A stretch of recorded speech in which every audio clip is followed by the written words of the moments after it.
복음의 반대말은, 복음은 기쁜 소식이니까 복음의 반대말은 아마 슬픈 소식일 거예요. 그러니까 우리는 살아가면서 너무나 많은 슬픈 소식을 듣습니다. 또 더더군다나 교회에 가서 슬픈 소식을 많이 듣는 거예요. 무슨 말이냐면 교회 가니까 하나님이 계시다. 그리고 하나님이 반드시 심판하신다. 그리고 여러분들은 다 죄인입니다. 그래서 여러분들이 반드시 심판을 받습니다. 심판을 받지 않으려면 여러분은 착하게 살아야 됩니다. 죄를 하나도 지으면 안 됩니다. 성경에 나와 있는 수많은 율법들, 십계명을 비롯해서 성경에 나와 있는 모든 율법들을 다 지켜야 됩니다. 그렇지 않으면 죄가 하나라도 있으면 심판을 받습니다. 그런 이제 이야기를, 그런 소식을 교회에 가면 계속 듣는 거예요. 이건 기쁜 소식이 아니에요. 이건 굉장히 슬픈 소식입니다. 내가 죄인이 아니라면 하나님이 계시다는 게 기쁜 소식일 수 있는데, 내가 죄인이라면 거룩하신 하나님이 계시다. 그리고 하나님이 심판하신다. 이것은요, 굉장히 슬픈 소식이에요. 내가 죄인이고 하나님이 계시고 하나님이 심판자고, 그리고 내가 지옥 가지 않고 심판을 받지 않기 위해서는 하나님 말씀을 있는 그대로 다 지켜야 하는데, 이걸 다 지켜야 한다는데 이걸 아무리 지키려고 애를 써본들 안 되더라는 거예요. 그리고 앞으로 또 잘 지키면 뭐합니까? 지금까지 어긴 거 어떻게 할 거예요? 지금까지 어긴 게 한두 가지가 아니에요. 그러니까 답이 없는 거예요. 모든 종교는요, 이 기독교를 포함해서 모든 종교는요, 이구동성으로 하는 말이 착하게 살아야 합니다. 죄 짓지 말고 착하게 살아야 합니다. 계속 선행을 강조합니다. 그렇죠? 그런데 문제는 뭐냐 하면 내가 착하게 살아지느냐 이겁니다. 그렇지 않으세요? 여러분 지금까지 착하게 사셨어요? 어느 정도 착하게 사셨습니까? 90%? 80%? 하나님의 이 커트라인은 몇 점일까요? 여러분 100% 착하게 사셨어요? 제 아내가 저한테 대학생 때 이 복음을 듣고, 복음을 듣기 전까지 오늘 이제 그런 감정을 조금 나누었는데, 복음을 듣기 전에 어떤 생각을 제 아내가 했느냐 하면, 내가 착하게 살려고 무진장 노력을 해봤는데 안 되더라. 다른 사람들은, 주변의 사람들은 자꾸 나를 보고 착하다. 천사 같아. 천사표다, 천사표. 이렇게 이야기하는데, 주변의 사람들은 자꾸 나를 착하다는데 내가 나를 볼 때 내가 안 착하더라는 거예요. 내 마음속에 악이 가득 차 있고 더러운 것이 가득 차 있고 내가 남들 몰래 지은 죄가 많은데 남들 모르는 것, 내가 죄인이 아닌 것처럼 하고 살지만 실제로는 내가 지은 죄들이 많은데 사람들은 자꾸 착하다는데 내가 나를 볼 때 착하지 않더라는 거예요. 그리고 죄를 안 지으려고 엄청난 노력을 했지만 안 되더라는 거예요. 그래서 하루를 더 살면은 죄를 더 짓게 되는 것이니까 내가 죄를 하나라도 적게 짓는 방법은 빨리 죽는 길밖에 없구나.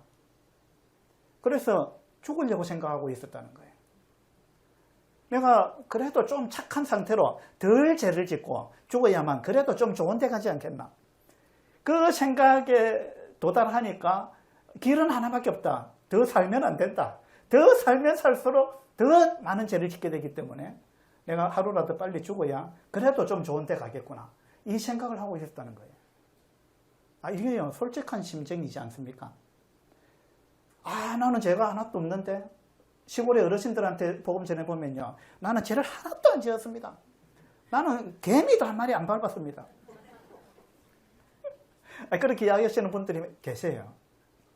근데요, 우리 정말 솔직해야 돼요. 정말로 착하게 살려고 애를 써본 사람은 안 되더라. 두 손 들게 돼 있어요. 도저히 안 됩니다. 내가 무진장 노력해봤는데 착하게 산다는 자체가 안 됩니다.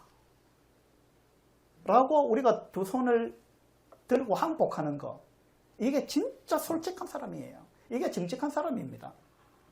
그렇지 않습니까? 예. 그런데 죄를 안 짓고 살 수가 없는데 그런데 자꾸만 착하게 살아라, 착하게 살아라. 모든 종교가 하는 말은 착하게 살아라, 착하게 살아라. 성경에는 모든 율법을 다 지켜라. 율법이 몇 가지인지 아십니까? 성경에는 율법은 기독교적인 용어인데 쉽게 이야기하면 율법 거꾸로 읽으면 됩니다. 법률이에요, 법률. 성경에 하나님의 법이 10계명을 비롯해서 10가지 계명을, 그거는 율법이 대표적인 거예요. 10가지를 비롯해서 총 몇 가지가 있느냐면 613가지가 있어요. 하지 말라라는 법이 365가지예요. 근데 이걸 이렇게 해라라는 법이 248가지예요. 하지 말라는 거 하면 죄가 됩니다. 하라는 걸 안 하면 죄가 돼요. 하라 했는데 안 하는 거 무작위의 죄라 그럽니다. 그죠? 그러니까 이 613가지 중에 하나라도 어기면 범법자가 되는 겁니다. 하나님 앞에서. 한 번이라도. 그런데 지금까지 어긴 것도 많은데 앞으로 안 어길 자신도 없죠. 그런데 죄를 짓지 마라 그러죠. 죄를 지으면 심판받는다 그러죠. 심판자 하나님이 살아계신다 그러죠. 얼마나 슬픈 소식이에요.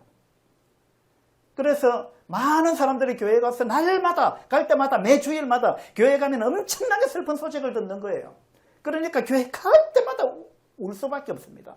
하나님, 이 불쌍한 죄인을 용서해 주십시오. 날마다 용서해 달라고 비는 거예요. 언제까지? 죽을 때까지. 수많은 기독교인들이 그렇게 하고 있습니다. 그렇지 않습니까? 답이 있습니까? 어떤 종교에도 여기에 대한 명확한 답을 제시를 해주지 않는 거예요. 착하게 살아라, 착하게 살아라. 그런데요, 이 성경에는 진짜 답이 있습니다. 진짜 답이 있는데 많은 교회에서 그 답을 안 가르쳐줘요. 그 답을 안 가르쳐주는 이유가 뭘까요? 어떻게 보면 못 가르쳐주는 거고. 왜냐하면 목사들조차도 구원받지 못한 목사들이 많습니다. 다 그런 건 아니에요. 다 그런 건 아니지만 구원받지 못한 목사들이 많이 있습니다. 그 다음에 어떤 목사는 제가 실제로 이런 분들을 만났는데 그런 식으로 예수님이 십자가에서 우리의 죄를 다 사하셨다 뭐 이렇게 이제 복음을 전하면 그 다음에는 얼마나 방탕한 삶을 살겠느냐. 그렇게 이야기하면 안 된다. 겁을 줘야 된다. 끝까지 긴장을 놓치지 않고 살도록 만들어야 된다. 그런 식으로 전하면 안 된다. 저한테 그렇게 이야기하는 목사님들이 계셨어요. 그러니까 복음을 전하면 안 되고 계속 슬픈 소식을 전해야 된다. 죽을 때까지. 이게 어쩌면은요, 우리 한국 기독교의 현실인지도 모르겠어요. 근데 여러분들이 이 자리에 잘 오셨다는 말은 우리가 이 집회를 하는 것은 슬픈 소식을 전하려고 하는 게 아니에요. 진짜 기쁜 소식을 전하고 싶은 거예요. 그래서 내일까지거든요. 내일까지 오셔야 됩니다. 내일이 하이라이트거든요. 내일이 중요합니다. 내일까지 꼭 오시기 바랍니다. 여러분, 우리는요, 하투 치는 사람들은 밤을 새워서 치더라고요. 허리도 안 아픈지 몰라요. 예? 낚시하는 사람들도 막 밤을 새워서 하더라고요. 맞죠? 바쁘다 시간 없다 하면서도 자기 할 거 다 해요. 축구 경기 뭐 새벽 2시에 하는데 그거 보더라고요, 사람들이. 저도 손흥민 팬인데, 저는 밤중에 막 12시 넘어서 하는 거는 저는 못 봅니다. 그 다음날 하이라이트 보죠. 근데 진짜 축구 매니아들은 새벽 2시 하든 3시 하든 보더라고요. 정말 관심이 있으면요, 보게 돼 있습니다. 여러분, 우리가 하나님이 정말 살아계시냐? 이거 심각한 문제입니다. 하나님이 정말 살아계시다면 여러분, 이거 그냥 넘어갈 수 없는 문제거든요. 그 다음에 천국과 지옥이 진짜 있다면 이거 그냥 넘어갈 수 없잖아요. 안 그렇습니까? 이건요, 우리의 영원한 운명을 결정하는 겁니다. 이 땅에서 우리는 한 100년 사는 겁니다, 길어야. 근데 죽고 나면 끝없는 영원한 세상을 천국에서 사느냐 지옥에서 사느냐, 이것을 우리가 이 땅에 살아있을 때 결정하는 거예요. 위대한 결정을 하기 위해서 우리가 이런 집회를 하는 겁니다. 그러니까 이 집회에 어제부터 내일까지 4시간 투자하는 거는요, 결코 아까운 시간이 아닙니다. 여러분, 이거 뭐 강의료 내라 합니까? 안 그렇잖아요. 내일까지 오세요. 내일까지 오셔야 됩니다. 여러분 마음에 작정을 하시기 바랍니다. 그냥 사십니까? 이런 제목으로 어제 말씀을 드렸습니다. 진화론을 믿는 사람은 그냥 삽니다. 왜냐하면요, 내가 어쩌다 보니까 우연히 존재하게 됐다. 이게 진화론입니다. 맞죠? 만든 분이 없어요. 어쩌다 보니까 우연히 나라는 존재가 생겨났다. 그겁니다. 그렇다면 목적이 없습니다. 삶의 목적이 없는 거예요. 그렇죠? 그냥 흘러가는 대로 사는 거예요. 내가 뭘 위해서 사는지 고민할 필요도 없어요. 근데 우리는 그런 존재가 아닙니다. 우리 만물의 영장이잖아요. 우리는 진짜 고귀한 존재입니다. 사람만큼 위대한 존재가 어디 있습니까? 하나님 빼고. 정말 우리는 위대하고 고귀한 존재입니다. 이사야서 5장에 보면 하나님께서 우리를 극상품 포도나무로 만들었다 이렇게 나와 있어요. 극상품. 여러분 모두는 그냥 상품이 아닙니다. 극상품이에요. 하나님께서 여러분을 그렇게 창조하셨어요. 모든 피조물 중에 여러분 최고로 하나님께서 아름답고 가치 있게 그렇게 만드셨어요. 그래서 우리는 그냥 살아서 되는 존재가 아니에요. 하나님을 만나야만이 내가 어떤 존재구나. 그리고 내가 이 땅에 존재하는 목적이 무엇이구나. 이러한 것을 하나님을 만나야 비로소 발견하게 되는 거예요. 존재하는 모든 것은 존재 목적이 있다. 어제 그랬습니다. 존재 목적은 누가 정하는 거라 했어요? 자기가 정하는 거 아닙니다. 만든 사람이 정하는 거예요. 내가 내 삶의 목적을 내가 정해가지고 내 생각대로 살아가는 거, 이건 죄입니다. 그죠? 그건 자기를 위해서 사는 거예요. 이기적으로. 하나님이 나를 만든 목적과는 상관없이 살아가니까 그것 자체가 죄가 됩니다. 그리고 나를 위해서 내가 존재한다면 그것 자체가 잘못된 거예요. 어떤 것도 자기를 위해서 존재하는 건 없습니다. 우리 사람만큼 유독 자기를 위해서 살아요. 자기를 위해서 존재합니다. 하나님 모르니까 그래요. 공부해서 남주나? 아닙니다. 남줘야 돼요. 남주기 위해서 우리는 뭘 해야 됩니다. 그게 진짜 가치 있는 삶이에요. 주인이 누군가? 주인이 있습니다. 여러분의 주인이 있어요. 주인 없는 건 아무것도 없습니다. 모든 건 다 주인이 있습니다. 여러분의 주인도 있어요. 자, 개가 주인을 몰라보면 주인이 어떻게 해야 되겠습니까? 어떻게 하시겠어요? 여러분이 집에 개를 키우는데 개가 주인을 몰라봐요. 주인이 나타나면 막 짖어요. 사납게. 막 잡아먹을 듯이 짖어요. 막 달려들 것 같아요. 예? 한두 번이 아니고 볼 때마다 그래요. 그러면 여러분은 어떻게 하시겠어요? 보신탕. 그 키울 이유가 뭐가 있겠어요? 주인을 몰라보는데. 그렇죠? 아무도 안 키울 것 같아요. 뭐 잡아먹어야지 뭐. 근데 어쩌면 우리가 그런지도 모릅니다. 가장 크고 근본적인 죄가 뭐냐? 이사야서 우리 한번 보도록 합시다. 이사야 성경 1장을 한번 보도록 하겠습니다. 이사야서 1장 2절입니다. 2절. 하늘이여 들으라, 땅이여 귀를 기울이라. 여호와께서 말씀하시기를 내가 자식을 양육하였거늘 그들이 나를 거역하였도다. 이게 하나님께서 우리 사람을 보면서 한탄하시는 말씀이에요.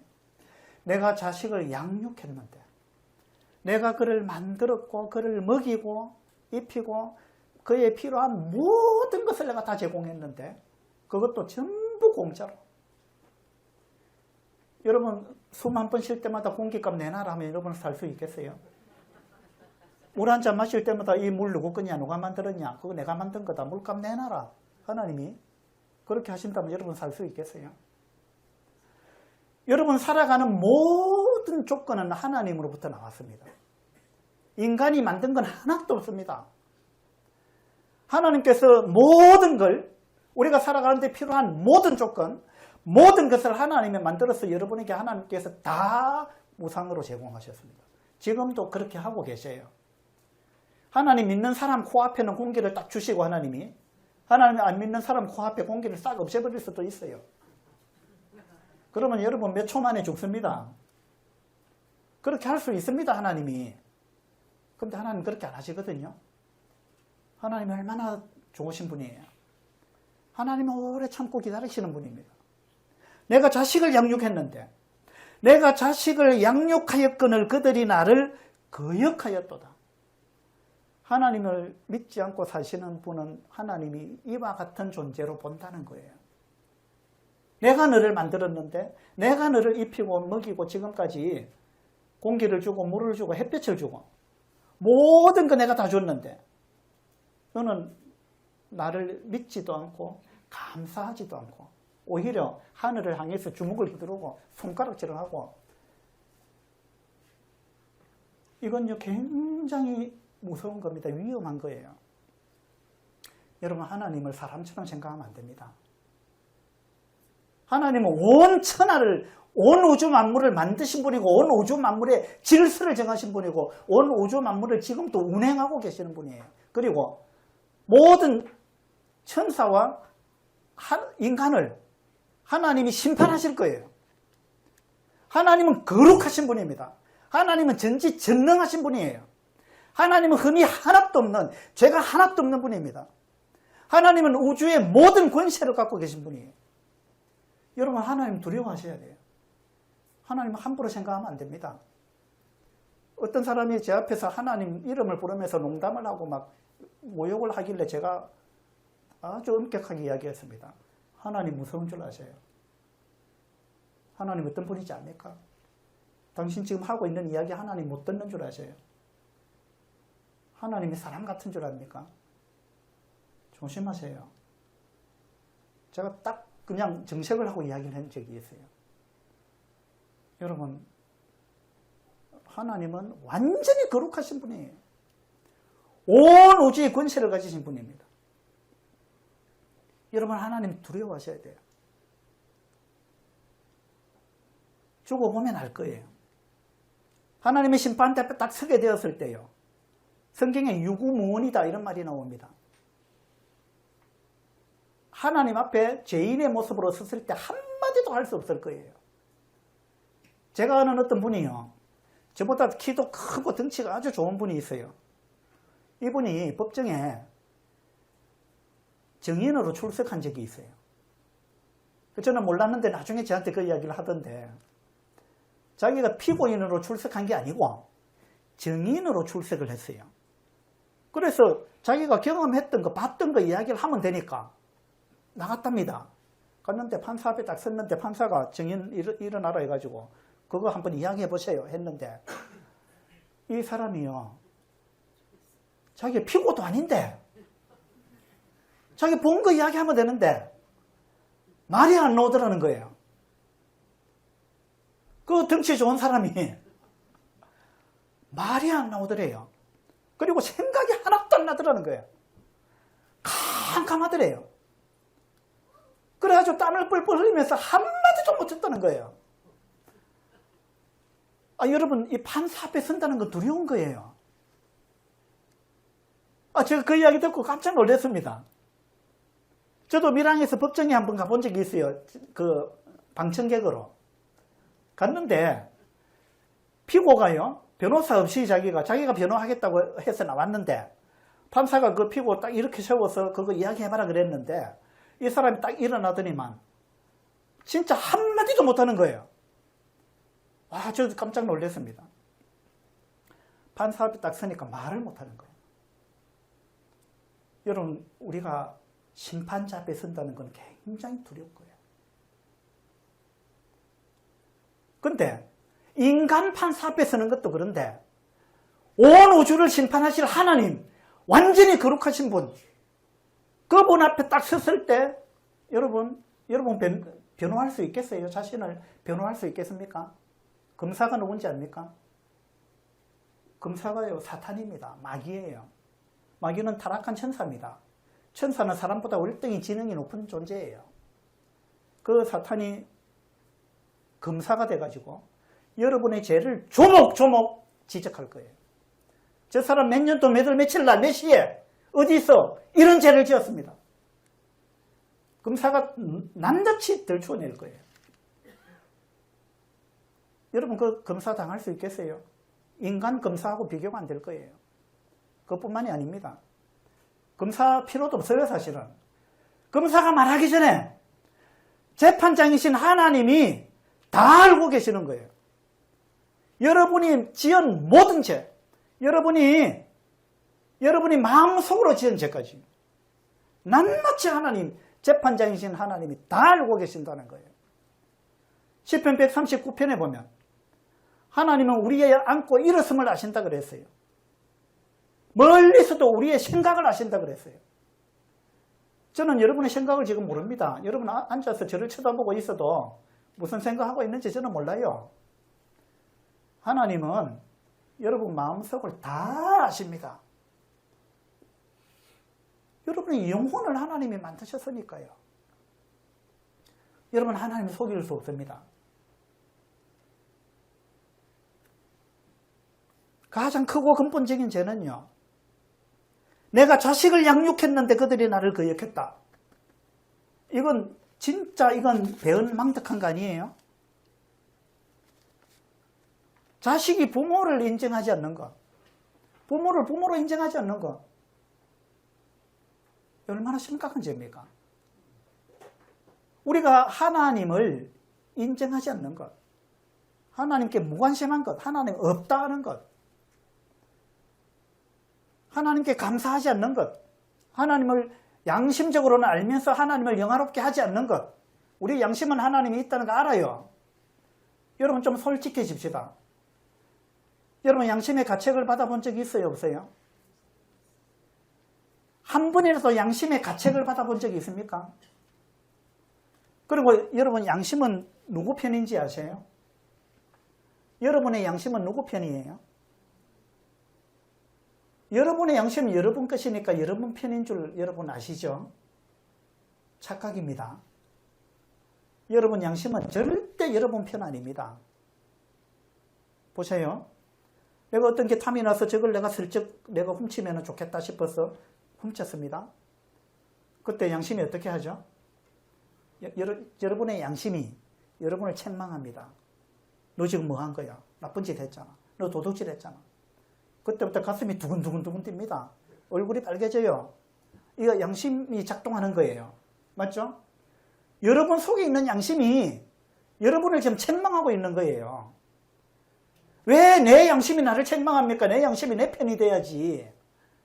그러면 내가 지금 슬쩍 했으면 좋겠다 싶어서 했으면 내 양심이니까 내 편이 돼가지고 야, 너 잘했다 박수 쳐야 되는데, 여러분 양심이 그렇게 했을 때 박수 친 적이 있어요? 여러분 양심이 절대 여러분 편 아닙니다. 맞죠? 그러면 여러분 양심 누구 편이에요? 하나님 편입니다. 왜 그런지 아세요? 그 양심은 하나님의 마음이에요. 하나님께서 여러분을 만드실 때 여러분 마음속에 하나님의 마음을 심어놨습니다. 이건 내 작품이다 하고 하나님이 도장을 딱 찍은 거예요. 그게 뭐냐 하면 우리 사람 속에 양심이 있다, 하나님의 마음이 있다, 이 말은 뭐냐 하면 내가 나라는 존재가 하나님이 만든 거구나. 그래서 하나님이 여기다가 하나님의 표시를 딱 해놨구나, 도장을 찍어놨구나, 그 뜻입니다. 여러분 양심의 가책을 한 번이라도 받아봤다면 하나님이 있다는 걸 여러분 양심이 이미 증거한 거예요. 하나님이 있다는 걸 여러분 양심은 알고 있다는 거예요. 그런데 우리는 양심을 자꾸 무시하잖아요. 그러면 점점 양심이 무디어지는 거예요. 그래서 처음에는 솔직히 말하면 우리는 양심적으로 하나님이 있다는 거 아는 거예요. 아는데 우리가 무시합니다. 계속 무시하니까 없다는 쪽으로 굳어진 거예요. 정말 양심적으로 생각해 보세요. 어쨌든 그렇게 해서 하나님께서 자식을 양육했는데 그들이 나를 거역했다. 3절에 보세요. 소는 그 임자를 알고 나귀는 그 주인의 구유를 알건만은 이스라엘은 알지 못하고 나의 백성은 깨닫지 못하는도다. 하나님이 한탄하시는 거예요. 소는 그 임자를 안다. 개도 주인을 알아본다. 맞죠? 우리 집엔 고양이가 한 10마리 되는데 이 고양이 주인 알아봐요. 개도 알아보죠. 예. 뭐 대화는 잘 안 됩니다만 어쨌든 알아봐요. 소도 주인을 알아보고 나귀도 그 주인의 구유를 알건만은 사람은 모른다. 사람은 모른다. 얼마나 슬픈 이야기예요. 그래서 이것은 정말 죄는 여러 가지가 있죠. 거짓말한 죄, 미워한 죄, 뭐 음탕한 생각한 죄, 뭐 그 외에도 뭐 사기친 죄, 뭐 많을 겁니다. 엄청나게 많은 죄들이 있어요. 우리는 정말 물마심 같이 죄를 짓는 거예요. 근데 하나님을 모르는 죄, 하나님이 없다고 하는 죄, 양심적으로 하나님이 있다는 걸 알면서도 거부하는 죄, 이게 사실은 가장 근본적인 죄입니다. 그리고 하나님이 나를 만들었는데 내 마음대로 사는 것, 예, 이렇게 전부 죄가 되는 거예요. 자식이 부모를 인정하지 않는 것, 피조물이 창조주를 인정하지 않는 죄, 이런 게 다 죄입니다. 이사야서 53장에 보면 우리는 다 양 같아서 그릇 행하여 각기 제 길로 갔거늘 이렇게 나옵니다. 저는 성경을 읽으면서 이 구절이야말로 가장 슬픈 이야기다. 저는 그런 생각을 해봤습니다. 하나님은 우리를 이렇게 사랑하고 지금도 사랑하고 수십 년 동안 하나님 없다 했는데도 계속 하나님은 햇볕을 주고 물을 주고 공기를 주고 계속 우리 심장을 계속 1초에 한 번씩 뛰게 만들고, 여러분 잠잘 때 심장 뛰게 하려고 여러분 애써 본 적이 있어요? 여러분 잠잘 때 내 허파가 멈추면 어떡하지? 자면서도 허파가 뛰어야 될 텐데 하고 잠자면서 허파 뛰게 하려고 노력해봤습니까? 그러니까 아무도 노력 안 하고 그냥 자잖아요. 그런데 심장은 뛰고 있어요. 허파도 움직이고 있습니다. 누가 하는 건지 아세요? 하나님이 그렇게 만들어놨어요. 우리는 한순간도 하나님의 능력이 없으면 살아갈 수 없습니다. 그렇지 않습니까? 하나님 우리 이렇게 사랑하셨어요. 하나님은 계속해서 참고 기다리고 그래도 사랑을 베풀고, 수없이 배신을 당해도 하나님은 그래도 사랑을 베풀고 그렇게 하십니다. 하나님은 그렇게 하셨는데 우리는 다 양 같아서 그릇 행하여 각기 제 길로 갔다. 각기 제 길로 갔다. 우리는 그릇 행하여 각기 제 길로 갔다. 쉽게 말하면 지 마음대로 살았다 그 말이에요. 각기 제 길로 갔다. 하나님의 뜻이 어쨌든 상관없다. 나는 그 관심도 없다. 하나님 내 인생에 터치하지 마세요. 내 인생 내 거니까 관여하지 마세요. 나는 내 마음대로 살 겁니다. 그래가지고 가출한 거예요. 자식이 부모님 나한테 더 이상 내 인생에 관여하지 마세요. 그리고 가출한 거예요. 하나님 안 믿고 살아온 거는 바로 그와 같은 겁니다. 그래도 부모는 집 나간 자식을 위해서 대문도 문도 못 잠그고 열어놓고 기다리잖아요. 어버이 친자가 그런 글자 아닙니까? 나무 목 위에 설립자, 그 옆에 볼견자입니다. 나무 위에 올라가가지고 우리 아들이 언제나 돌아오나 하고 나무 위에 올라서서 늘 살피고 기다리고, 그게 부모의 마음 아니에요. 하나님이 우리를 향해서 그렇게 하고 계신 거예요. 여러분이 60년을 살았습니까? 하나님이 60년을 나무 위에 올라가서 여러분 기다리고 계신 거예요.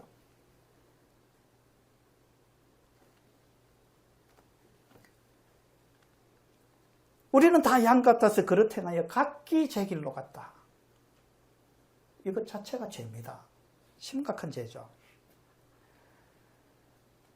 마태복음 한번 찾아볼까요? 마태복음 7장입니다. 7장 21절에 나더러 주여 주여 하는 자마다 다 천국에 들어갈 것이 아니요. 우리나라에는 기독교 인구가 많습니다. 그리고 교회 가서 늘 그냥 주여 주여 하면서 살아가는 많은 기독교인들이 있어요. 그런데 하나님께서 하신 말씀은 나더러 주여 주여 하는 자마다 다 천국에 들어갈 것이 아니요 다만 하늘에 계신 내 아버지의 뜻대로 행하는 자라에 들어간다. 내 아버지의 뜻대로, 이게 중요한 거예요. 무슨 말이냐면 수많은 기독교인들이 하나님의 뜻대로 신앙생활을 하는 게 아니에요. 자기 뜻대로, 자기 생각대로 신앙생활을 합니다. 자기 뜻대로 이렇게 하면은 아마 천국 가겠지. 왜? 근거가 어디 있냐? 내 생각에. 내 생각에 이렇게 열심히 섬기면, 열심히 헌금하고 봉사하고 주일 성수하고 새벽 제단을 쌓고 열심히, 목사님들도 설교하면서 그러잖아요. 열심히 믿어야 된다 그러잖아요. 그 말에는 굉장히 어폐가 있습니다. 열심히 믿는다는 말은 그 어폐가 있어요. 자, 내가 남자라는 거 여러분 믿습니까?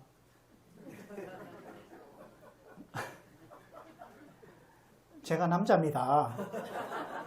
제 말이 믿으십니까? 믿어져요? 열심히 믿습니까? 어떻게 믿어요? 이거 믿으려고 열심히 애를 써야 됩니까? 열심히 믿는 거, 이거는 벌써 말이 안 되는 말이에요. 그것이 사실이냐 아니냐 따져보고 사실이면 믿어지는 거예요, 그냥. 그렇죠? 믿든지 안 믿든지 둘 중에 하나지. 그걸 가지고 자꾸 열심히 믿어야 된다. 그건 열심히 믿어야 된다, 이 말은요, 무슨 말이냐면, 말은 믿어야 된다 하지만 실제로는 열심히 뭔가를 행해야 한다라는 이야기예요. 그건 믿음과, 성경에서는요, 믿음과 행위는 반대말입니다. 믿음과 행위는 반대말이에요. 우리는 하늘나라에 믿음으로 가는 거지 행위로 가는 게 아닙니다. 행위로 천국에 갈 수 있다면 아무도 못 가는 거예요. 왜냐하면 행위가 완전한 사람은 없기 때문에 그래요. 행위로 우리가 천국 갈 수 없기 때문에 하나님이 우리로 하여금 너희는 행위로는 아무도 천국 갈 수 없기 때문에 천국 갈 수 있는 길을 내가 만들어 놨다. 이 사실을 믿고 와라. 하나님께서 그 길을 제시해 놓은 거예요. 그래서 내 행위가 아니구나, 이걸 깨닫는 게 복음이에요. 열심히 믿어야 천국 간다, 이거는 복음이 아닙니다. 이건 슬픈 소식이에요. 그 말은 뭐냐면 열심히 율법을 지켜야 되고 이 성경 말씀 그대로 살아야 된다. 열심히 믿어야 된다는 말이 그 말이거든요. 이건 슬픈 소식입니다. 이건 복음 아니에요. 그러니까 나더러 주여 주여 하는 자마다 주여 주여 하고 살면 천국 갈 줄 아는데 그거 아니다라고 말씀하시는 거예요. 이건 다 만군이 생각이다. 이거 하나님의 생각이 아니다, 이 말이에요. 우리는요, 자기 생각대로 살아가고 인생의 목적도 자기가 정하고 그 다음에 신앙생활도 이렇게 하는 것이다 하고 자기가 정하는 거예요. 수많은 기독교인들이 자기 생각대로, 하나님의 뜻대로가 아니에요. 아버지의 뜻대로가 아니에요. 자기 생각대로 하는 거예요. 여기에 문제가 있습니다. 성경에 어떻게 나와 있느냐가 중요합니다. 성경에서 말하는 복음이 진짜 뭐냐? 성경에서 말하고 있는 천국 가는 길은 뭐냐? 그것이 중요한 거예요. 그런데 수많은 기독교인들이 그 성경은 안 읽어요. 성경은 얼마나 안 읽는지 모릅니다, 사람들이요. 근데 여기 남원 서문교회 성도들은요, 성경 무진장 읽습니다, 제가 알기로. 하나님은 알고 나면 성경이 엄청 재미있거든요. 그리고 눈이 열리는 거예요. 구원받기 전에는 이게 안 됩니다. 눈이 안 열려요. 예. 그래서 개가 주인을 몰라보면 이거는 심각한 문제죠, 그죠? 자, 어제 인생이 이런 거다. 마치 하루가 지나가는 것처럼 우리 인생은 그렇게 순식간에 지나가는 거다. 그렇게 말씀을 드렸습니다. 모든 육체는 풀과 같고 그 모든 영광은 풀의 꽃과 같아. 금방 지나간다는 것입니다. 그런데 이 네 가지 그림 중에서 이것이 어떤 사람이 인생이 이런 것이다 하고 그림을 그렸는데 여기서 진짜 중요한 게 두 가지가 어제 빠졌다 그랬죠. 이 사람은 지금 못 보고 있는 거예요. 이 그림을 그린 사람이 못 보고 있는 게 있는데 이 그림 맨 앞에 우리가 어디서 왔느냐, 그 다음에 맨 뒤에 어디로 가느냐, 이걸 사람들이 생각 안 하는 거예요. 그걸 생각하지 않으면 인생에 대해서 모르는 겁니다. 인생에 있어서 진짜 중요한 거는 내가 어디서 왔느냐, 이 맨 앞에 그림 그 앞에 내가 어디서 왔느냐, 나라는 존재가. 그리고 맨 마지막 그림 죽고 나서 그 다음에 어디로 가느냐, 이것이 진짜 중요한 겁니다. 이건 영원한 것이기 때문에 그래요. 자, 이 사람은 어디로 갔을까요? 흙은 여전히 땅으로 돌아가고 우리 몸은 흙으로 돌아갑니다. 영은 그것을 주신 하나님께로 돌아가기 전에, 사람 죽으면 돌아가셨다 그러죠? 돌아가는 겁니다. 우리는 다 돌아갈 겁니다. 전부 우리는 돌아갈 거예요. 저는 내일 밀양으로 돌아갑니다. 왜냐하면 밀양에서 왔잖아요. 똑같은 원리예요. 우리가 하나님으로부터 나왔기 때문에 하나님께로 돌아가게 돼 있는 거예요. 죽으면 돌아가는 겁니다. 하나님께로 갑니다. 그런데 중요한 거는 하나님이 받아주는 영혼이 있고, 하나님이 너는 여기 못 들어와 하고 하나님이 거부하는 영혼이 있다는 거예요. 하나님이 거부하게 되면 심각해지는 거예요. 하나님이 거부한다는 말은 여러분 천국에 못 들어간다는 말입니다. 그럼 어디 갈까요? 하나님이 계시지 않는 곳, 지옥에 가는 거예요. 가기 싫다고 아무리 발버둥 쳐도 이건 안 됩니다. 하나님이 던져 넣어버린다 그랬어요. 이건요, 어쩔 수 없는 일입니다. 영은 그것을 주신 하나님께로 돌아가기 전에 기억하라. 죽기 전에 여러분 하나님 만나야 됩니다. 280, 28,000, 이게 무슨 의미일까요? 280일은요, 여러분이 어머니 뱃속에 있었던 기간이에요. 어머니 뱃속에 여러분 다 280일 동안 있다가 태어났습니다. 280일 동안 여러분 뭐 했죠? 어머니 뱃속에서? 280일 동안 뭘 했죠? 이건 뭘 하는 기간이에요? 예, 거기에서 여러분 손도 만들고 발도 만들고 눈도 만들고 심장도 허파도 코도 만들고 다 거기서 그거 다 만들었습니다. 맞죠? 그거 언제 써먹으려고 만들었어요? 여러분 어머니 뱃속에서 어머니 뱃속에서 허파가 뛰었을까요? 안 뛰었을까요? 어머니 뱃속에서 여러분 숨 쉬었어요? 안 쉬었어요? 안 쉬었어요. 어머니 뱃속은 그 양수 속에 있어요. 물 속에 있다니까요. 물 속에서 여러분 코로 숨을 쉬었겠어요? 숨 쉰 거 아닙니다. 여러분 태어나서 첫 울음을 터뜨릴 때 그때 허파가 그때부터 작동합니다. 그때부터 호흡하는 거예요. 그런데 보세요. 뱃속에서 허파를 만들었습니다. 어머니 뱃속에서 쓰려고 만들었습니까? 아니잖아요. 언제 쓰려고 만들었어요? 다음 세상에서 쓰려고 만든 거예요. 어머니 뱃속이라는 세상이 아니고 그 다음 세상에서 쓰려고 만든 거예요. 맞죠? 어머니 뱃속에서 입이 필요합니까? 입으로 뭐 먹었어요? 어디로 먹었죠? 배꼽으로 먹었습니다. 탯줄을 통해서. 그러면 어머니 뱃속에서는 입이 필요 없잖아요. 입으로 뭐 말을 했습니까? 음식을 먹었습니까? 아니잖아요. 어머니 뱃속에서 입이 필요 없는데 만들었습니다. 왜 만들었어요? 다음 세상에서 쓰려고. 맞죠? 어머니 뱃속에서 280일 동안 있으면서 우리는 철저하게 다음 세상을 준비했습니다. 맞지요? 근데 이 땅에 태어나면 한 28,000일을 살거든요. 어머니 뱃속보다 한 100배를 더 오래 살아요. 28,000일을 살면서 사람들은 미련하게도 다음 세상 준비를 안 하는 거예요. 얼마나 미련한 거예요? 얼마나 어리석은 거예요? 여러분 다음 세상이 있습니다. 어머니 뱃속에 있을 때 다음 세상이 없다고 생각했으면 입도 만들지 않고 허파도 만들지 않고 코도 만들지 않고 아무것도 안 만들었을 수도 있어요. 그런데 다음 세상이 있다고 다 준비를 했습니다. 어머니 뱃속은 아주 좁았는데 태어나 보니까 이 다음 세상은 너무나 넓은 세상, 끝이 없는 세상이 있는 거예요. 어머니 뱃속은 깜깜했는데 태어나 보니까 엄청나게 밝은 세상이 있는 거예요. 어머니 뱃속은 물 속에서 살았는데 태어나 보니까 이제 공기 속에서 살아야 돼요. 코로 숨을 쉬고 살아야 돼요. 완전히 다른 세상. 어머니 뱃속과는 완전히 다른 세상. 완전히 다른 세상이 있다는 거예요. 똑같습니다. 이 땅에서 한 28,000일 살다가 우리는 다음 세상으로 가야 됩니다. 그 다음 세상은 이 세상과 다른 또 다른 세상이 있는 거예요. 틀림없이 있습니다. 이런 이치를 봐도 틀림없는 거예요. 다음 세상은 무한대입니다. 끝이 없는 세상이에요. 영원한 세상입니다.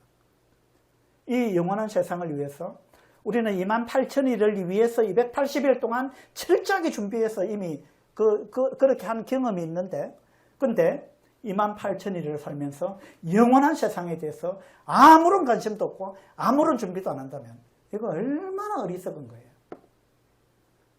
여러분, 다음 세상이 있습니다. 준비하셔야 됩니다.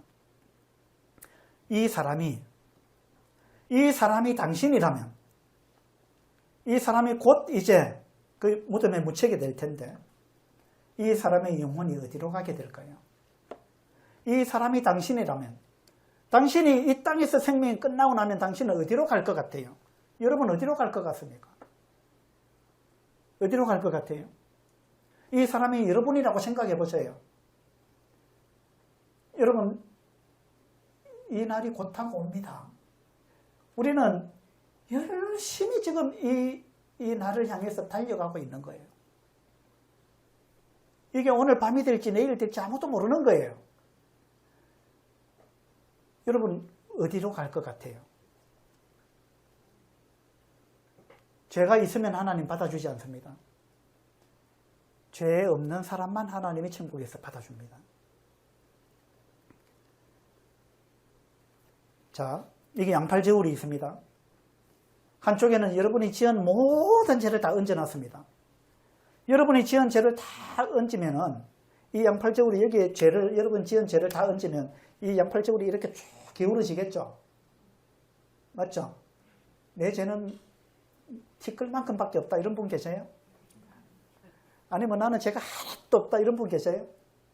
여러분 죄를 양팔저울에 여기 얹으면 이게 쑥 내려갈 거예요, 분명히. 근데 이제 이쪽에 반대편에 내가 했던 선행, 착한 일, 그걸 다 얹으면 아마 이 저울이 아마 이렇게 평행이 아니고 아마 내가 착한 일 한 게 더 많을 거야. 그래가지고 이 그림에처럼 저울이 아마 이렇게 올라갈 거야. 그러면 아마 좋은 데 가겠지. 여러분 그렇게 생각하세요? 이거는 불교식 사고방식입니다. 그래서 불교는 적선하라 그러잖아요. 한쪽에다 자꾸 선을 쌓아라 그 말입니다. 그래서 여러분이 나는 지은 죄보다 착한 일 한 게, 선행을 한 게 더 많기 때문에 나는 아마 천국 갈 거야. 그렇게 생각하십니까? 어떻게 생각하세요? 성경에 이제 하나님의 계명이 613가지가 있다 그랬는데 그 중에 대표적인 게 10계명입니다. 여러분 10계명을 어느 정도 지켜야 천국 간다고 생각하세요? 1번, 어긴 것보다 지킨 것이 많으면 된다. 맞습니까? 2번, 80점 정도 받으면 가능할 거야. 80점, 시험 쳐가지고 80점 받으면 많이 받은 거죠. 그러면 80% 정도 지켰으면 천국 간다. 그렇게 생각하시는 분 손 들어보세요. 다행히 한 분 더 계시네요. 3번, 90점 정도 받으면 가겠지. 어떻게 생각하세요? 이렇게 생각하시는 분 계세요? 안 그러면 100% 완벽하게 지켜야 한다. 5번, 최선을 다하면 된다. 몇 번일까요? 예? 답은 4번입니다.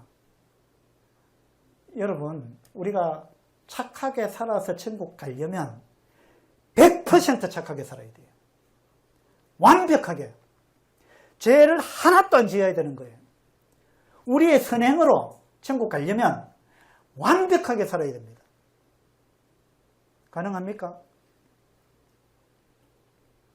법은 그런 거예요.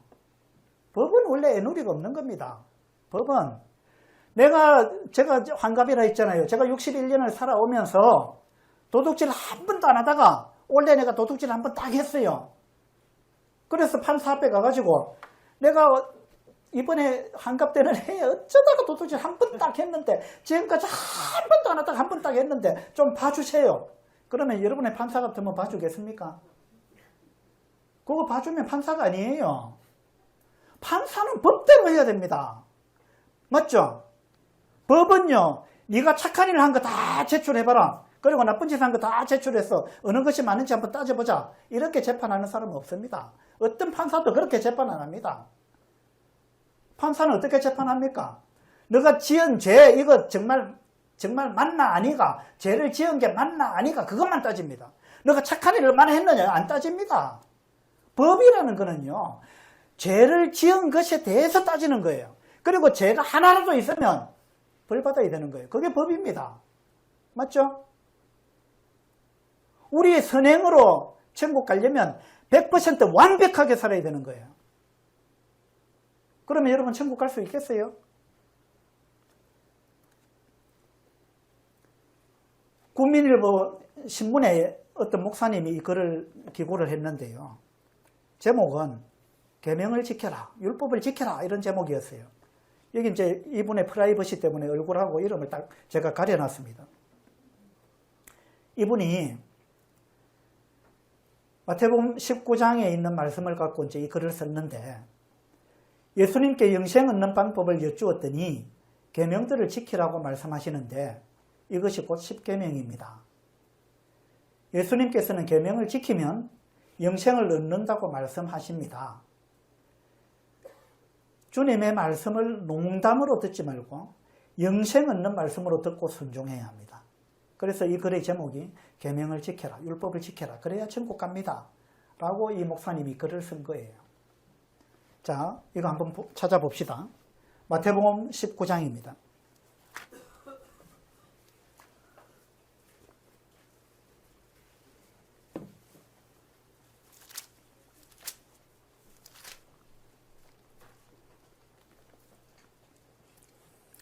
마태복음 19장 16절입니다. 16절. 어떤 사람이 주께 와서 이르되 선생님이여 내가 무슨 선한 일을 하여야 영생을 얻으리이까? 이 사람이 아주 훌륭한 질문을 했습니다.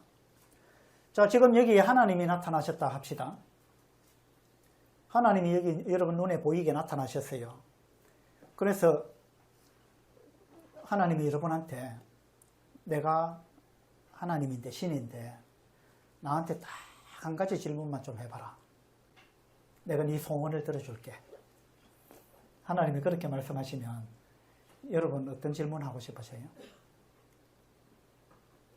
어떤 질문 하고 싶으세요? 다음 주 로또 당첨 번호가 몇 번입니까? 안 그러면 5년 후에 남원에 어느 땅이 가장 비쌀지일까요? 그런 거 물어보시겠어요? 근데 이 청년이요, 이 사람이 예수님한테 무슨 질문을 했느냐 하면 영생을 어떻게 하면 얻습니까? 이거 질문했어요. 정말 훌륭한 질문했습니다. 어떻게 하면 부자가 됩니까? 이런 질문한 게 아니에요. 어떻게 하면 내가 영생을 얻을 수 있습니까? 진짜 중요한 질문한 거예요. 영원한 가치를 띤, 내가 죽고 나서 어디에서 영혼을 보내게 될 것이냐, 내가 어떻게 하면 영생을 얻느냐, 어떻게 하면 내가 천국에 들어갈 수 있느냐, 그 질문을 지금 한 거예요. 그죠? 우리가 이거 답을 얻기 위해서 이런 시간을 갖고 있는 거 아니에요. 그러니까 여러분이 이 답을 얻기 위해서 이 자리에 오셨다는 것은 여러분은 이 사람만큼 여러분은 정말 현명한 사람이에요. 어떻게 해야 영생을 얻겠습니까? 물었는데 이 사람이 질문을 조금 질문의 주제는 좋았는데 조금 문제가 있는 게 뭐냐면 내가 무슨 선한 일을 하여야 영생을 얻겠습니까? 이렇게 물어봤어요. 그러니까 이 사람은 지금 어떤 생각을 갖고 있느냐면 내가 무슨 선한 일을 하면 영생을 얻지 않겠는가 라는 생각을 갖고 있는 거예요. 그리고 이 사람은 영생을 얻기 위해서, 하늘나라 가기 위해서 사실은 엄청나게 선행을 하면서 살았던 사람이에요. 이 사람은 10계명을 지키려고 무진장 노력을 했습니다. 성경에 나와 있는 모든 계명을 지키려고 엄청나게 노력했던 사람이에요. 그런데도 불구하고 이 사람은 자기가 지금 죽으면 하늘나라 가겠다라는 확신이 안 드는 거예요. 그래서 예수님한테 다시 물어보는 겁니다. 내가 정말 하나님 말씀대로 내가 살려고 노력하고 이렇게 살아왔는데 내가 천국에 갈 수 있다는 확신이 안 드는데 예수님, 내가 무슨 선한 일을 해야 영생을 얻을 수 있습니까? 내가 어떤 선한 일을 더 해야 됩니까? 이런 의도로 지금 물어본 거예요. 그러니까 이 사람의 마음은 지금 천국 가기 위해서는 뭔가 선한 일을 열심히 해야 된다는 생각에 사로잡혀 있는 거예요. 이 생각이 틀린 거예요. 수많은 기독교인들이, 다른 종교도 마찬가지입니다. 수많은 종교인들이 이 생각에 빠져 있습니다. 내가 착하게 살면 천국 간다. 선한 일을 하면 간다. 이 말은 반은 맞고 반은 틀렸어요. 어떤 측면에서 맞아요. 그죠? 근데 어떤 측면에서 맞습니다. 착하게 살면 천국 가요. 100%. 문제는 100%라는 게 문제예요. 100% 착하게 살면 지옥 안 가죠. 죄가 없으니까. 근데 그게 안 된다는 거예요. 그러면 이렇게 질문하면 안 되는 거예요. 맞죠? 예수님, 내가 착하게 살려고 선한 일을 행하려고 무진장 노력해봤는데 안 됩니다. 어떻게 해야 되겠습니까? 나는 답이 없습니다. 아무리 해도 안 됩니다. 저 좀 살려주세요. 어떻게 해야 되겠습니까? 답을 좀 가르쳐 주세요. 나는 착하게 살면 되는 줄 알았는데 이거 안 되는데, 아무리 해도 안 되는데, 앞으로 그렇게 살 자신도 없는데 어떻게 해야 됩니까? 이렇게 물어봐야 되는 거예요. 근데 이 사람은 자기가 착하게 살겠다는 엄청난 그 각오와, 그리고 착하게 살 수 있다는 자신감, 지금까지 착하게 살았다는 착각, 이런 걸 다 지금 갖고 있는 거예요. 지금까지 다 나는 착하게 살았는데 그래도 뭔가가 안 될 것 같으니까 뭘 더 해야 되는지 가르쳐 주세요. 이렇게 된 거예요. 수많은 기독교인들이 이 생각에 빠져 있어요. 예수님 뭐라고 하셨어요? 17절에 보면 예수께서 이르시되 어찌하여 선한 일을 내게 묻느냐? 왜 너는 선한 일을 내게 묻느냐? 왜 선한 일을 해갖고 영생을 얻으려고 하느냐? 그 말입니다. 어찌하여 선한 일을 내게 묻느냐? 선한 이는 오직 한 분이시니라. 선한 이는 오직 한 분밖에 없다. 이 한 분 누구겠어요? 하나님입니다. 하나님 외에는 선한 이가 없다. 이 지구상에 있는 모든 사람은 다 죄인이다. 다 악한 사람들이다. 전부 다 죄가 있는 사람들이다. 그런데 너도 마찬가지인데 네가 선하게 돼갖고 천국 가려고 지금 하고 있는 거 아니냐. 너는 지금까지 내 말을 이해하지도 못하고 너는 지금 착각하고 있다. 선한 이는 오직 한 분밖에 없는데 네가 선한 이가 돼가지고 천국 가려고 하는 거 아니냐. 내가 지금까지 그렇게 가르쳤느냐. 예수님이 지금 그 이야기를 하고 계신 거예요. 수많은 기독교인들이 이 생각 속에 빠져 있습니다. 착하게 살면, 말씀대로 살면, 계명을 지키면, 열심히 뭔가를 하고 봉사하고 헌신하고 헌금 많이 하고 새벽 제단을 쌓고 그렇게 하면, 내가 열심히 하면 천국 가겠지. 이건 전부 선행의 바탕을 둔 거예요. 이건 대단히 잘못된 생각입니다. 이건 하나님의 생각이 아니에요. 하나님의 방법이 아닙니다. 자기 생각이에요. 성경은 그렇게 이야기하고 있지 않는 거예요. 오직 선한 이는 한 분밖에 없다. 그러면서 예수님이 그 다음에 뭐라고 하셨느냐 하면 17절 끝에 보면 네가 생명에 들어가려면 계명들을 지키라 이랬습니다. 예수님이 좀 이상한 이야기를 하셨어요. 네가 생명에 들어가려면, 천국에 들어가려면, 영생을 얻으려면 계명을 지켜라 이랬습니다. 계명을 지켜라, 착하게 살아라 이 말 아니에요. 선한 이는 한 분밖에 없다 해놓고 계명 지키라 이랬습니다. 이게 뭐냐 하면은요, 이건 역설법입니다. 너는 선하게 살아서 천국 가려고 생각하고 있으니까 선한 게 뭐냐? 하나님 계명 지키는 게 선한 거 아니냐? 그것보다 선한 게 어디 있느냐? 그럼 계명 지켜라. 네 생각대로 천국 가려면 계명을 지키면 된다. 계명 지켜라. 완벽하게 지켜라. 그리고 완벽하게 지키려고 죽도록 노력해보고 안 되면 그때 와서 안 되는데요. 살려주세요. 저는 계명을 너무 많이 어겼습니다. 앞으로도 이거 지킬 자신이 없습니다. 어떻게 해야 되겠습니까?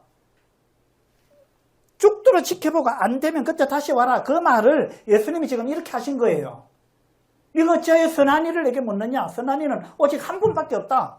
그런데 너는 네가 선하게 살아서 천국 가려고 하니까 그러면 선한 일이 뭔지 가르쳐 줄게. 그건 계명 지키는 거다. 계명 지켜라. 이랬습니다. 이게 이 목사님이 이 말씀을 오해한 거예요. 여기 보니까 예수님이 어떤 사람이 와서 선생님 내가 무슨 선한 일을 해야 영생을 얻겠습니까? 물으니까 계명을 지켜라 이렇게 예수님이 대답하셨다. 그러니까 영생 얻는 방법을 예수님이 딱 정확하게 단도직입적으로 가르쳐 줬는데 계명 지키면 영생을 얻는다라고 예수님이 말씀하셨다. 그러니까 여러분 계명 지켜야 됩니다. 율법을 지켜야 됩니다. 철두철미하게 율법을 지키세요. 그래야 천국 갑니다. 이렇게 글을 쓴 거예요. 성경을 엄청나게 오해한 것입니다. 이건 복음이 아니에요. 뭐라고요 이게? 슬픈 소식이에요. 맞죠? 제가 여러분한테 여러분 성경에 나와 있는 613가지 하라는 거 하나도 빠짐없이 그대로 하세요. 그래야 천국 갑니다. 하지 마라 하는 거 하나도 빠짐없이 해서는 안 됩니다. 한 번이라도 어기면 안 됩니다. 이걸 완벽하게 지키세요. 그러면 천국 갑니다. 제가 그렇게 하고 미란 가버리면 여러분은 답이 없습니다. 진짜 슬픈 소식만 듣고 가는 거예요. 이것만큼 슬픈 소식이 없어요. 맞죠? 그러니까 진짜 복음은 이게 아니라는 겁니다. 어떤 분은 이제 눈치 빠른 분은 눈치를 채셨을 거예요. 아, 복음은 그런 게 아니구나. 복음이 이런 거구나. 눈치를 좀 채셨을 텐데. 수많은 교회에서 많은 목사님들이 복음을 전하는 게 아니고 슬픈 소식을 전하고 있는 거예요. 이렇게.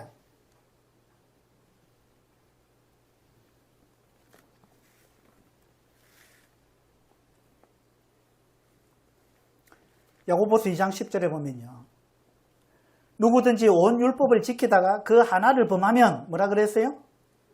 모두 범한 자가 된다. 이게 법이에요. 법은 이런 겁니다. 율법을 다 지키다가 613가지 다 지키다가 그 하나를 딱 어겼다. 그러면 모두 범한 자가 된다. 그러니까 죄는 하나 지어나 100개 지어나 같은 겁니다. 물론 정도의 차이가 있지만 죄인이라는 차원에서 똑같은 거예요. 한 개 지어도 죄인, 100개 지어도 죄인이에요. 맞죠? 사람 한 사람 죽이면 뭐 봐줍니까? 10명 죽이면 감옥 보내고 그럽니까? 한 명만 죽여도 살인자예요. 도둑질 한 번만 해도 도둑놈이에요. 그게 법입니다.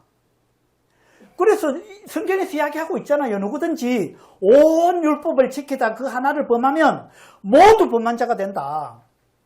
그러니까 착하게 살아서 천국 가려면 하나라도 어기면 안 된다. 100% 지켜야 된다 그 말입니다. 여러분 아담과 하와가 에덴 동산에서 쫓겨났잖아요. 죄를 지어가지고. 몇 가지 죄를 지어가지고 쫓겨났습니까? 한 가지. 먹지 말라는 그 선악과 그거 먹은 죄 그거 하나 때문에 쫓겨났습니다. 하나님 너무하시죠? 죄 하나 지었다고 하나님이 에덴 동산에서 쫓아버렸습니다. 이건 어쩔 수 없는 겁니다. 죄 하나만 있어도 하나님은 그 죄 하나를 용납하실 수가 없는 분입니다. 하나님은 거룩하신 분이기 때문에 빛과 어둠은 함께 할 수가 없는 거예요. 천국에 죄가 하나라도 들어가면 그때부터 천국이 아닙니다. 그때부터 그곳은 지옥 돼버리는 거예요. 천국은 죄가 하나라도 들어갈 수 없는 곳이 천국이에요. 하나님은 거룩을 포기할 수가 없는 분입니다.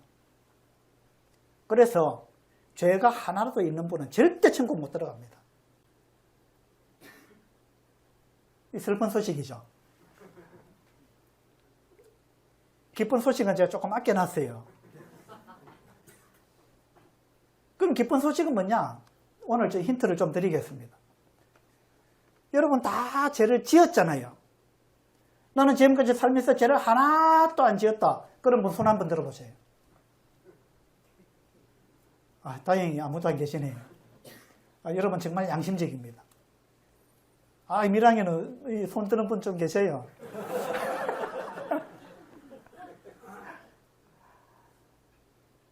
그 여러분 어쨌든 죄를 다 지었잖아요. 그러면은 이제 죄를 안 지어서 천국 가는 거는 이미 물 건너갔습니다. 이미 죄를 많이 지었습니다. 그러면 어떡할 거냐? 답은 하나밖에 없어요. 그 죄를 용서받으면 돼요. 맞죠? 그 길 외에는 이제 다른 길이 없어요. 용서받으면 돼요. 그럼 어떻게 용서받느냐? 그게 이제 핵심입니다. 예. 그거는 이제 좀 제가 아껴 놓으려고 그래요. 내일 전해드리려고.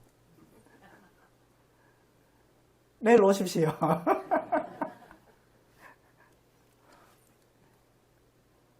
내일은 내가 무슨 일이 있어서 피치 못할 일로 못 오겠다. 그러면 끝나고 남으세요. 무릇 갈라디아서에 보면 물은 율법 행위에 속한 자들은 저주 아래에 있나니. 자, 율법을 지켜가지고 내 선행으로 행위로 천국에 가겠다고 하는 사람들은 저주 아래에 있는 거다라고 성경에 나와 있잖아요. 이건 안 된다는 겁니다. 저주 아래에 있나니 기록된 바 누구든지 율법 책에 기록된 대로 모든 일을 항상 행하지 아니하는 자는 저주 아래에 있는 거다. 이게 율법의 특징입니다. 법의 특징은 이런 거예요. 법은 법에 있는 그대로 가감없이 법에 있는 그대로 율법책에 기록된 대로 모든 일을, 그러니까 하나도 빠짐없이 모든 법을, 그 다음에 그것도 항상 지금까지 다 지키다가 한 번 어겼습니다. 이거 안 통한다 이 말입니다. 항상 끝까지 한 번도 어김없이 율법책에 있는 그대로 모든 것을 하나도 빠짐없이 모든 것을, 그것도 한 번도 어김없이 항상 행해야 된다. 법대로 하자면. 그죠? 여러분 선행으로 천국 가려면 이렇게 해야 된다고 말입니다. 완벽해야 된다는 거예요. 그러니까 이건 답이 안 되는 겁니다. 이렇게 할 수 있는 사람 아무도 없습니다. 그렇죠? 그래서 이렇게 해서 천국 못 갑니다. 많은 기독교인들이 이렇게 해서 천국 가려고 하고 있는 거예요. 자기 선행으로. 만일 누구든지 여호와의 계명 중 하나를 부지 중에 범하여도 허물이라 벌을 당할 것이니. 부지 중에. 내가 이거 모르고 했는데요. 이게 법을 어기는 건 줄 내가 몰랐습니다. 모르고 했습니다. 봐주세요. 이거 안 통한다 이 말입니다. 이건 법 앞에서는 이거 안 통하는 겁니다. 맞죠? 어떤 기독교인들은요, 자기가 지은 죄를 낱낱이 회개하면 천국 간다고 생각합니다. 그렇게 가르치는 목사님들이 있어요. 그건 성경적인 거 아닙니다. 그래서 제가 물어봤어요, 그분한테. 그 회개 다 하셨습니까? 다 했대요. 당신 모르고 지은 죄도 있을 텐데요. 제가 그랬거든요. 그것도 회개했습니까? 물어봤어요. 했대요. 어떻게 했습니까? 하나님, 제가 모르고 지은 죄도 용서해 주세요.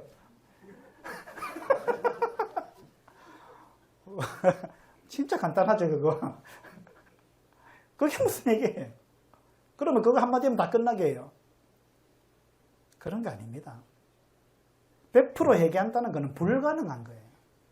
그리고 성경 어디에 자기가 지은 죄를 전부 하나님 앞에 다 고백해가지고 천국 간 사람 성경에 있습니까? 없어요. 그런 예가 없습니다. 회개에 대해서 오해를 하고 있는 거예요. 성경에서 말하는 회개는 그런 게 아니에요. 부지 중에 범한 것도 하나님은 용납할 수 없습니다. 여기 갠지 늑대인지 모르겠는데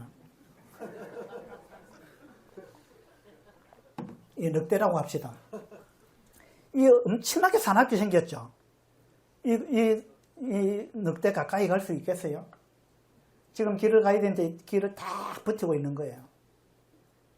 가기 어렵겠죠. 근데 자세히 보니까 목에 줄이 딱 쇠사슬로 된 줄로 딱 묶어놔가지고 고정을 시켜놨어요. 그 쇠사슬 길이를 딱 보니까 이 정도 비껴서 가면 되겠다. 이제 생각이 들었어요. 그러면 지나갈 수 있겠죠.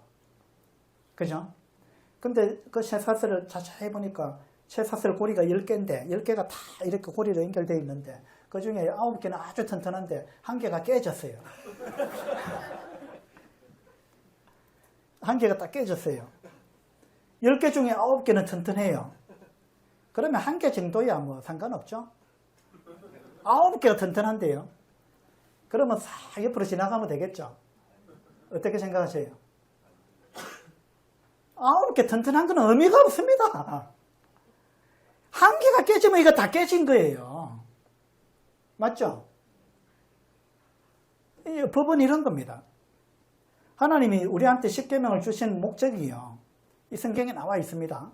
로마서에 보면 우리가 알거니와 물은 율법이 말하는 바는 율법 아래에 있는 자들에게 말하는 것이니 이는 모든 입을 막고, 자, 하나님께서 우리한테 율법을 주신 첫 번째 목적은요, 우리의 입을 틀어막는 데 목적이 있어요. 무슨 말이냐면 하나님께서 율법을 주신 거는 이 율법 잘 지켜가지고 천국 와라, 그 목적으로 준 게 아니에요. 그 목적으로 준 게 아니고 사람들이 교만해가지고 자기 자신도 모르고 하나님도 몰라가지고 교만해가지고 하나님 옆에 와가지고 내가 무슨 죄를 지었습니까? 내만큼 착하게 산 사람이 있습니까? 내가 이만큼 했는데요 하고 자기 공로를 들고 하나님 앞에 딱 와가지고 내가 하나님이 이렇게 살았습니다. 그러니까 내가 천국 안 가면 누가 가겠습니까? 이 생각을 하고 있어요. 많은 사람들이. 그 사람이 입을 틀어 막으려고 하나님이 율법을 주신 거예요. 율법을 탁 보여주면서 너가 이거 정말 너가 완벽하게 지켰느냐? 하나님이 율법을 탁 갖다 대면은 이런 사람이 입을 열 수 없도록 그 목적으로 하나님 율법을 주신 거예요. 입을 막고, 맞죠? 모든 입을 막고 온 세상으로 하나님의 심판 아래에 있게 하려 합니다. 그 목적으로 하나님 율법을 주신 것입니다. 그러므로 율법의 행위로 그의 앞에 의롭다 하심을 얻을 육체가 있다 했어요, 없다 했어요? 없다. 율법의 행위로 의롭다 함을 얻을 육체는 없다. 그 다음에 율법으로는 죄를 깨달음이니라. 율법을 주신 목적은 네가 죄인인 걸 깨달아라. 제발 네가 죄인이라는 걸 제발 좀 깨달아라. 그 목적으로 하나님은 율법을 주신 거예요. 그런데 이 율법의 목적을 많은 사람들이 모르는 거예요. 그래서 율법을 잘 지켜갖고 천국 가야지. 율법이 그 목적으로 하나님 주신 걸로 오해하고 있는 거예요. 많은 기독교인들이, 많은 목사님들조차. 여러분, 선행으로 천국 갈 수 없습니다. 십계명을 주신 목적은, 십계명은요, 첫 번째 거울의 역할을 합니다. 거울. 제가 볼 때 여러분 얼굴에 뭐가 묻었어요. 근데 여러분 얼굴은 여러분 눈으로 안 보이잖아요. 얼굴에 뭐 묻었다니까 무슨 소리냐고 방금 내가 씻고 왔는데 그래요. 아니야, 묻었어. 무슨 소리 하느냐고. 그러면 어떻게 해야 돼요? 거울을 딱 갖다 줘야 됩니다. 맞죠? 거울 딱 보이면서 봐라, 묻었는지 안 묻었는지 봐라. 거울 딱 보면 드러나잖아요. 십계명이 그런 목적으로 우리한테 주어진 거예요. 내가 죄인이라는 걸 제발 좀 봐라. 이 십계명이라는 거울을 통해서 너 자신을 보라는 거예요. 그런데 거울이 하는 목적은 내가 죄인이라는 걸 깨닫게 하는 데 목적이 있어요. 그런데 사람들이 거울을 갖고 얼굴을 닦아요, 막. 얼굴에 거울로 보고 묻었다는 걸 발견했으면, 그 다음에 이거 닦는 거는 다른 걸로 닦아야 돼요. 거울로 닦는 게 아닙니다. 사람들이 율법으로 죄를 닦으려고 하는 거예요. 얼마나 잘못된 생각이에요. 거울 갖고 씻어지면 얼굴이 닦아집니까?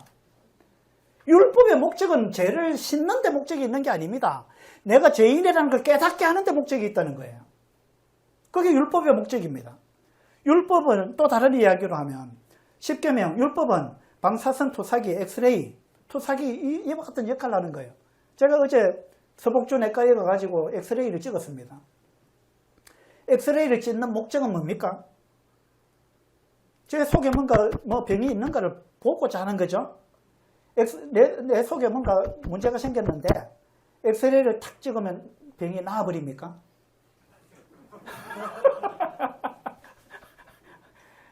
엑스레이 찍는 거는 병을 그 찍는 자체가 치료 행위가 아니에요.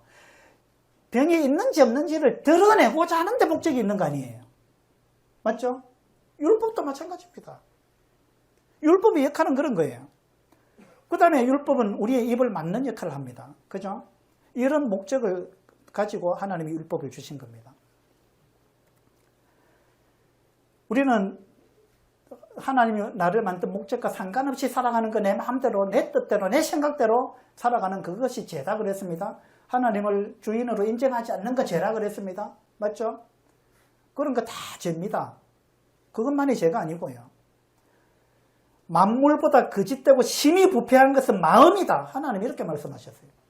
하나님이 이 세상을 가만히 내려다 보니까 이 세상에서 가장 썩었고 부패했고 심히 거짓된 것, 그것이 뭐냐 보니까 인간의 마음이다라고 하나님 말씀하신 거예요.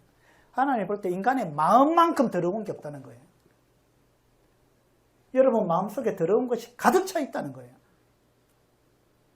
이거 인정이 됩니까? 우리 마음속에 얼마나 더러운 것이 가득 차 있는지 모릅니다. 이거 뭐예요? 언어폭력이에요. 우리가 말로서 얼마나 다른 사람을 이렇게 해치는지 아십니까? 맞죠? 여러분 말로서 많은 상처 받았죠? 그리고 여러분이 준 상처도 많습니다. 제 가슴에도 많은 화살이 꽂혀 있습니다. 어떤 사람이 입으로 쏘아가지고 엄청나게 많은 화살이 꽂혀 있고, 저도 어떤 때 막 입으로 화살을 쏘아가지고 많은 사람 가슴에 제가 화살을 꽂아놨습니다. 알게 모르게. 맞죠? 우리는 입으로 짓는 죄가 엄청나게 많습니다. 로마서 3장에 보니까 그들의 목구멍은 열린 무덤이요. 우리의 목구멍은 열린 무덤이다. 입만 열었다 하면 무덤 속에 있는 뭔가가 막 나온다는 거예요. 무덤이 열리면 어떻게 돼요? 무덤 속에 뭐가 있습니까? 썩은 시체가 있는 거예요. 무덤이 열리면 썩은 냄새가 나는 거예요. 여러분 사람 시체 냄새 맡아봤어요? 저는 바다에 빠져 죽은 사람 한 일주일 만에 건진 그 시체 가지고 장사를 지낸 적이 있는데, 와, 전 그렇게 심각한 냄새 처음 맡아봤습니다. 영안실에 딱 들어가서 병원에서 딱 열어서 맞는지 아닌지 확인하는데요. 그 근처에 가면서부터 냄새가, 지독한 냄새가 풍기기 시작하는데, 와, 감당이 안 되는 거예요. 사람 몸 썩은 냄새가 그렇게 지독한지 저 처음 알았어요. 그렇게 간신히 장례식을 하고 돌아왔는데 제가 막 일주일, 2주일 동안 그 냄새가 막 내리에 박혀가지고요. 와, 뭐 음식을 제대로 못 먹겠더라고요. 그들의 목구멍은 열린 무덤이요. 하나님께서 우리 속에 썩은 것이, 부패한 것이 가득 있다. 우리 먹은 음식이 썩었다 그 말이 아닙니다. 우리 마음이 그렇게 악하다 그 말이에요. 우리 마음속에 더러운 생각, 부패한 거, 거짓된 거, 그게 우리 마음속에 가득 있다는 거예요. 그래서 그들의 목구멍은 열린 무덤이다. 예수님이 우리 보고 평토장한 무덤 같아, 회칠한 무덤 같아, 이런 말씀을 하신 거예요. 바리새인들 보고. 무슨 말이냐면, 당신은 회칠한 무덤이다. 당신은 속에 썩은 것이 가득 있는데 무덤에 회를 칠해가지고, 페인트 칠해가지고 깨끗한 집 단장을 해놨는데 그 안에는 썩은 것이 가득 차 있다 이 말입니다. 평토장한 무덤이다. 무덤인데 무덤에 봉이 없어요. 봉이. 그냥 평평하게 해놨는데 무덤이 아닌 것처럼 해놨다 이 말입니다. 근데 실제로는 그 밑에 썩은 시체가 있다는 거예요. 너의 모습이 그렇다. 예수님이 그렇게 말씀하신 거예요. 예수님이 우리 사람을 볼 때 우리 사람이 마치 그와 같다는 거예요. 넥타이 메고 나는 뭐 거룩한 척, 우리 다 그렇게 하고 있는 거예요. 우리는 괜찮은 척 하고 있습니다. 하나님은 이 넥타이 우리 양복에 속지 않습니다. 아무리 여러분 위장을 하고 있어도 하나님은 여러분 마음속에 뭐가 있는지 다 아신단 말이에요. 평토장 무덤 같고 회칠한 무덤 같은 거예요. 너나 할 것 없이 하나님 볼 때 우리는 그런 존재예요. 그래서 우리는 반드시 죽으면 심판을 받습니다. 우리는 우리 마음속에 이런 온갖 짐승이 다 들어있어요. 이게 어떤 화가가 이렇게 그림을 그렸습니다. 그래서 우리는요, 죄가 있으면 하나님을 두려워해야 됩니다. 하나님은 죄를 뱉어내시는 분입니다. 죄와는 결코 함께 하실 수 없는 분입니다. 하나님 빛이시고 어둠이 조금 더 없기 때문에 빛과 어둠은 함께 할 수 없습니다. 그래서 죄가 하나라도 있는 사람은 결코 천국에 들어갈 수 없습니다. 이걸로 제가 마치겠는데요. 마지막 말씀 마태복음 10장 28절. 같이 한번 읽겠습니다. 시작. 몸은 죽여도 영혼은 능히 죽이지 못하는 자들을 두려워하지 말고 오직 몸과 영혼을 능히 지옥에 멸하실 수 있는 이를 두려워하라. 이게 오늘 제가 마지막 경고로 이 말씀을 드리고 마치려고 합니다. 여러분, 어떤 분들은요, 사람을 두려워해요. 내가 교회 가면 우리 동네 사람들이 뭐라 하겠나? 내가 이 나이까지 내가 불교를 믿었는데, 내가 변심을 해가지고, 이 나이에 내 교회 가면 주변 사람들이 뭐라 하겠나? 우리 식구들, 저기 친척들이 뭐라 하겠나? 사람을 두려워하는 거예요. 여러분, 진짜 두려워해야 될 분은 사람이 아니에요. 사람은 여러분한테 할 수 있는 최대한의 것이 뭐냐면 여러분 몸을 죽이는 거 그거 이상 못합니다. 맞죠? 몸을 죽이는 거 그거 이상 못합니다. 여러분이 진짜 두려워해야 될 분이 계시는데 그분은 하나님입니다. 하나님은 여러분의 몸을 죽이는 정도가 아니고요. 여러분의 영원히 지옥에 던져 넣으실 수 있는 그런 권세를 가지신 분이 하나님입니다. 여러분 누굴 두려워해야 되겠어요? 사람을 두려워해야 되겠습니까? 이와 같은 권세를 가지신 분, 심판자이신 분 하나님을 두려워해야 되겠습니까? 누굴 두려워해야 되겠어요? 여러분 제가 없다면 하나님 두려워하지 않아도 돼요. 그러나 여러분 하나라도 제가 있다면 하나님 두려워해야 됩니다. 하나님은 사람이 아닙니다. 하나님 무서운 분이에요. 하나님은 사랑의 하나님도 맞아요. 그러나 하나님은 진짜 무서운 분입니다. 여러분이 죽기 전에 하나님께로 돌아오지 않고 우리 주 예수 그리스도를 통해서 죄를 용서받지 못한다면 여러분 그 죄를 용서받지 못하고 죽게 되면 하나님이 진짜 무서운 분으로 여러분 앞에 나타날 것입니다. 그리고 여러분의 죄를 낱낱이 들추어낼 겁니다.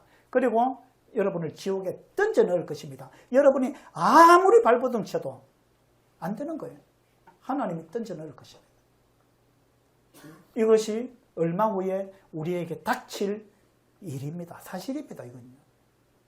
믿든 안 믿든 사실입니다. 죽어보면 알아요. 죽기 전에 아는 게 중요합니다. 이 경고를 흘려듣지 마시기 바랍니다.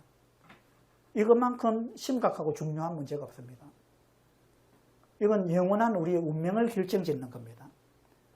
그래서 진짜 이제 기쁜 소식 내일 들려드릴 거예요. 내일 꼭 오시기 바랍니다. 사탄이 자꾸만 못 가게 할 거고요. 여러 가지 핑계거리를 만들 겁니다. 속지 마셔요. 진짜 내일 오시는 게 중요합니다. 내일 꼭 오시기 바랍니다. 감사합니다.